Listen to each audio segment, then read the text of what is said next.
माजी नगरसेवक काही दिवसासाठी दौऱ्यावर गेले होते. ते दौऱ्यावरनं परत आले आणि त्यांची घरवापसी झाली आहे. वॉर्ड क्रमांक 24 इथे ते उमेदवार आहेत.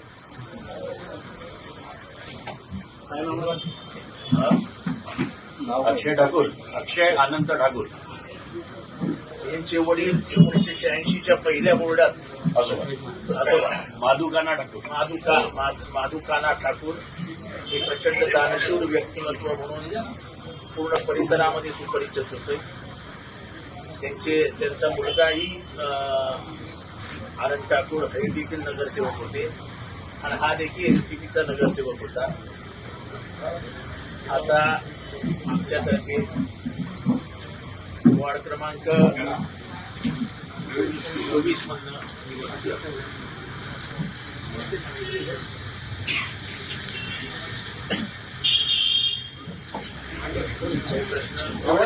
आज कांग्रेस कि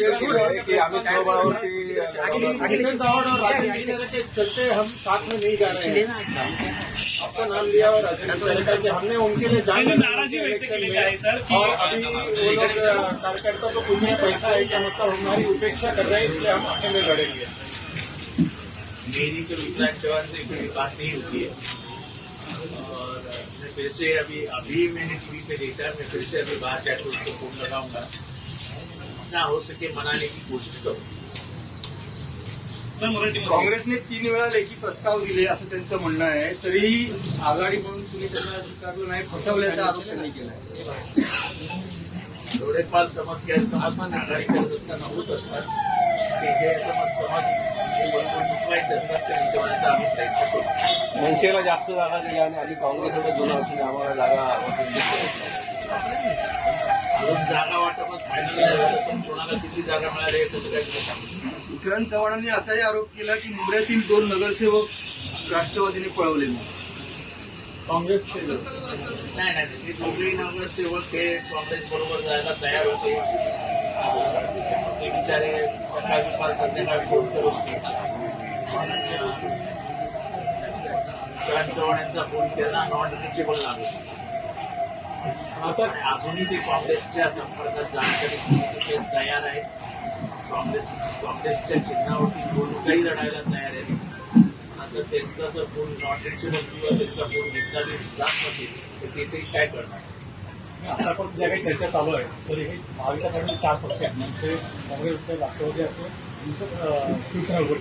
तर काय जागा काय ठरला, किती जागा? जागेचा फॉर्म्युला नक्की झालेला नाही. उद्या दुपारी जागेचा फॉर्म्युला महाविकास आघाडी होणार.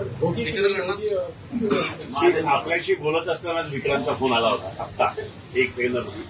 आता साहेब त्याच्याशी बोलतील, काहीतरी मार्ग काढायचा प्रयत्न नक्की. आप क्या चाह रहे हैं, आघाड़ी हो, अकेले लड़ेंगे क्या? आप लोगों की क्या? मैं हमेशा चाहता हूँ कि बीजेपी और शिवसेना को हराना है तो सब छोटे छोटे पार्टियों को एक होना बहुत जरूरी है. क्योंकि जिन्होंने थाना लूट के खाया है, उन करोड़ों को जो डकैत है उनको रोकना है. हमको सबको एक होना पड़ेगा. किसी को कांस्टेबल बनना पड़ेगा, किसी को PSI बनना पड़ेगा, किसी को PI बनना पड़ेगा, किसी को DCP बनना पड़ेगा, OCP बनना पड़ेगा. अर्ज भरायला एकच दिवस शिल्लक आहे. भाजपाने ठाण्यामध्ये नमो भारत नमो ठाण्याचं पॅनल लावलं. ते आनंद विजयांचं अस्तित्व पुसण्याचा त्याचा प्रयत्न चालू आहे. शिवसेना आणि भाजपला आम्हाला काय करायचं, कोणाचं अस्तित्व त्यांनी बघावं. आव्हाड साहेब, अर्ज दाखल करायला आता 21 दिवस उरलेला आहे आणि अजून आघाडीच्या काही हालचाली दिसत नाहीये. जागा वाटापासून व्हायचंय म्हणतात. जागा वाटप झाल्यावर शेवटच्या नावावरती टिकमार्क करायचे असते. कुठल्याही आघाडीचा फॉर्म्युला शेवटच्या दिवशीच मिळतो.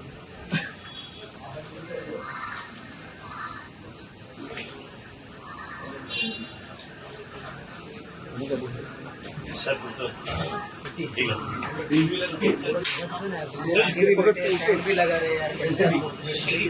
सर विक्रांत चौहान ने जिस तरीके से पत्रकार परिषद लेकर कहा है कि 35 जगह उन्होंने मांग की थी, लेकिन कई जगह उनको देखा है मनसे के साथ जाने का विचार नहीं था, लेकिन जबरन जिस तरीके से 3 बार पत्र लिखकर भी कोई आपके द्वारा जो उनको जानकारी नहीं दी गई। तो पहली चीज विक्रांत चौहान को ये पता है कि पूरी चर्चा में मैं कहीं बैठी थी। हमारे तरफ से चर्चा का पूर्ण अधिकार मनोज प्रधान जी को दिया गया था और मनोज प्रधान जी ही चर्चा करते तो खामोखा टीवी पे मेरा नाम लेना इसका कोई मतलब नहीं। विक्रांत चव्हाणांनी असंही म्हटलं कि आप खाली व्हाट्सएप से ये कर रहे थे, बाकी चर्चा आपण करत होता व्हाट्सएप माझ्या घरी येऊन ते काय चहा प्यायचे अर्धा तास बसायचे ते कशासाठी यायचे. विक्रांत चव्हाणांनी असाही आरोप केला की आघाडीतील सहकारी पक्ष आमच्या मुळावर उठले. त्याचं मूळ शोधतोय. तो क्या उनको मनाने की कोशिश करेंगे जिस तरीके अरे से? बिल्कुल मेरा दोस्त है वो और मेरा पॉलिटिकल दोस्त है, मेरा बचपन का दोस्त है. तर मुंबईत जे आहे राष्ट्रवादी अजितदादा पवारांची नगरसेवकांचा हालचाल दिसत आहे, पण आव्हाड साहेब गप्प का अशी चर्चा सुरू आहे. अजून त्यांचे काही डिक्लेरेशन दिसत नाही. डिक्लेरेशन म्हणजे काय असतं? म्हणजे नगरसेवकाचे आता जे उमेदवार उभे राहणार आहेत ते अजितदादा पवारांचे उमेदवार सगळ्या चर्चामध्ये दिसत आहे. आव्हाड साहेब गप्प का असा चर्चा आहे. अजून ते का डिक्लेअर करत नाही कोण उमेदवार उभे राहणार आहे. त्याचा दिवस आहे ना. महाविकास आघाड़ी में मनसे अपन दोनों एसीपी सोबत मनसे नहीं दोनों एसीपी चुनाव में लड़ रही है, तो आपका कहना क्या है? थाना में होगा? थाना का पूछो ना, पुणे में मैं जाता भी नहीं. इस तरीके से उनका प्रस्ताव आया था कि अगर एनसीपी अगर आपकी पार्टी के द्वारा से उनको अगर कोई टिकट की बात होती है अगर शिवसेना को लेकर कि साथ में लड़ना है, जिस तरीके से दीगर नगर पालिका कोई भी प्रस्ताव पत्रकारों के थ्रू नहीं आता है. प्रस्ताव देने का एक तरीका होता है, पत्रकारों के द्वारा नहीं दिया जाता है. ये ऐसी पॉलिटिकल गेम हम बचपन में खेला करते हैं. पत्रकारों को बोल के कि जितेंद्र आव्हाड हमारे दुश्मन नहीं है, तो पत्रकारों को नहीं बुलाया जाता है, कृति से दिखाया जाता है. इतना ही प्यार था तो प्रस्ताव लाके दे देते मनोज प्रधान को, ये हमारा प्रस्ताव है. लोकसभा और विधानसभा में आप महाविकास आघाड़ी के तौर पर देश में जिस तरीके से लड़े, नगर पालिका चुनाव में क्या वजह रही थी? ऐसा है कि नगर पालिका का चुनाव भी बहुत छोटा चुनाव होता है, बहुत अहम चुनाव होता है, ज्यादा लोग उसमें जुड़े हुए होते हैं, तो थोड़ी सी संघर्ष की भूमिका होती है. तो महाविकास आघाड़ी में मनसे रहेगी अगर थाना में होता है. कल का दिन देखो ना क्या होता है. आज ही दिन कुछ नहीं. काल बारामतीमध्ये वेगळं चित्र दिसलं. अदानी सोबत पूर्ण पवार कुटुंबीय होते आणि रोहित पवारांनीही सकारात्मक दर्शवली आहे की जर एकत्र आले तर बरं होईल. तुमचं मत काय आहे? दोन्ही राष्ट्रवादी एकत्र येतील. असं त्यांचं मत आहे ना. प्रत्येकाने आपापलं मत व्यक्त करण्याचा अधिकार आहे आणि काही जणांना शांत राहण्याचा अधिकार आहे. सध्या तुम्ही गेली 2 महिन्यात मी कुठे काय बोललेलं तुम्हाला दिसलंय काय?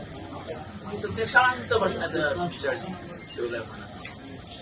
शांत बैठने में भी कुछ बड़ा कारण है क्या? अभी वो भी शांति बड़ा बम फूटेगा, बड़ा कुछ बम फूटेगा.